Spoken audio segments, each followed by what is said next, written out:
बच्चों नमस्कार। बेटा आज हम पढ़ रहे हैं हमारा 5th क्लास का हिंदी का 3rd लेसन शेर और चित्रकार कि किस तरह से शेर और चित्रकार की क्या बात होती है और कैसे चित्रकार डर जाता है या क्या कुछ करता है, ये हम इसमें पढ़ेंगे। ठीक है बेटा। शेर तो तुमने देखा ही होगा, है ना? हाँ, देख रखा है। और चित्रकार कौन होता है? चित्रकार होता है चित्र बनाने वाला।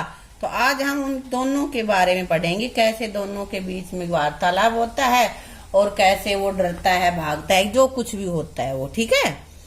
चित्रकार सुनसान जगह में बना रहा था चित्र, इतने में ही वहां आ गया यमराज का मित्र।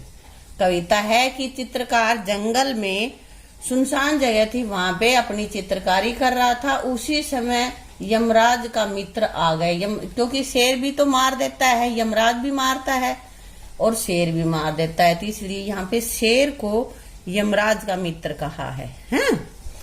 उसे देखकर चित्रकार के तुरंत उड़ गए होश, नदी पहाड़ पेड़ पत्तों का रह गया ना कुछ जोश। वो वहां जंगल में चित्र बना रहा था, नदी का, पहाड़ का, पेड़ों का।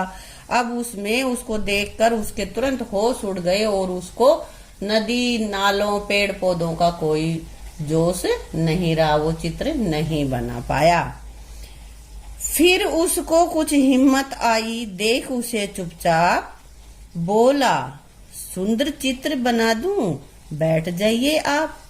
और जब देखा कि शेर चुपचाप है तो उसने कहा, थोड़ी हिम्मत आई और फिर कहा कि आप बैठ जाइए, मैं आपका बढ़िया सा चित्र बना देता हूँ। उकड़ू मुकड़ू बैठ गया वह, सारे अंग बटोर, बड़े ध्यान से लगा देखने चित्रकार की ओर। तो ऐसा सुन के शेर वहां पे अपने सारे अंगों को समेट के, जैसे बैठते हैं ना उकड़ू, बैठ गया और चित्रकार को देखने लगा।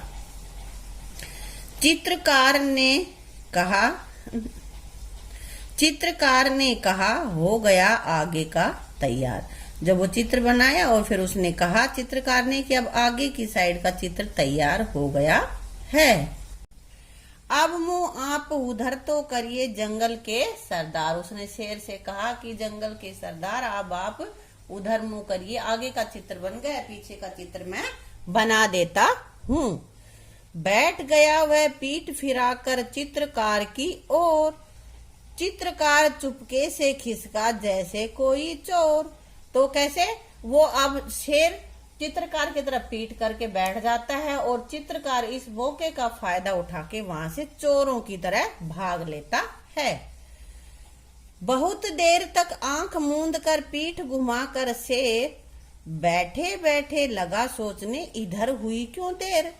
अब काफी देर बैठे बैठे हो गई शेर को, तो उसको लगा कि अब ज्यादा देर क्यों लग रही है, पहले तो जल्दी बन गया था, है ना? झील किनारे नाव लगी थी, एक लगा था बांस। और झील जो उसके जहां वो चित्र बना रहा था वहीं पे एक नाव बनी लगी हुई थी और उसमें बांस पड़ा हुआ था। चित्रकार ने नाव पकड़ ली जी भर के सांस, और अपना सांस रोक के जल्दी से नाव पकड़ ली उसने कि नाव को लेके भाग जाऊं। जल्दी जल्दी नाव चलाकर निकल गया कुछ दूर, और जब तक शेर ने मुड़ के देखा तब तक वो कुछ दूरी पर चला गया था। इधर शेर था धोखा खाकर झुंझलाहट में चूर, और अब शेर धोखा खाने के बाद उसको बड़ा गुस्सा आ रहा था, है ना? शेर बहुत खिसिया कर बोला, नाव जरा ले रोक, कलम और कागज तो ले जा रे कायर डरपोक। तो शेर ने कहा, खिसिया कर मतलब धोखा खाया हुआ था ना, उसलिए कि अपनी नाव को रोक ले और तेरे कागज कलम रह गए वो तो लेके जा।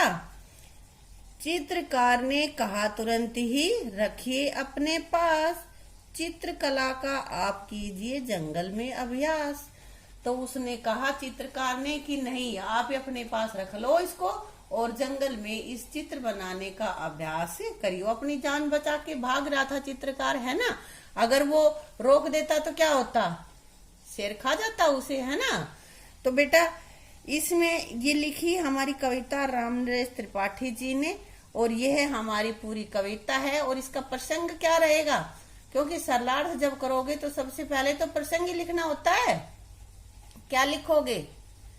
प्रस्तुत पद्यांश हमारी पाठ्य पुस्तक हिंदी झिलमिल के पाठ नंबर 3 शेर और चित्रकार कविता से ली गई हैं। इसमें कवि चित्रकार और शेर का वर्णन कर रहा है और आगे फिर अपना सरलार्थ लिख दोगे। ठीक है बेटा। अब बेटा यहाँ पे आगे है हमारे पास, कुछ कर लेते इनके शब्दार्थ। शब्दार्थ में बेटा है हमारे पास उकड़ू मुकड़ू, यानी कि घुटने मोड़कर, तुम भी बैठते हो ना ऐसे ही। हाँ, कायर डरपोक, खिसका मीन्स भाग गया, खिसियाकर क्रोधित होकर, धोखा खाने के बाद, है ना। चित्रकार चित्र बनाने वाला, झुंझलाहट चिढ़ या खिज, यमराज मृत्यु का देवता, है ना।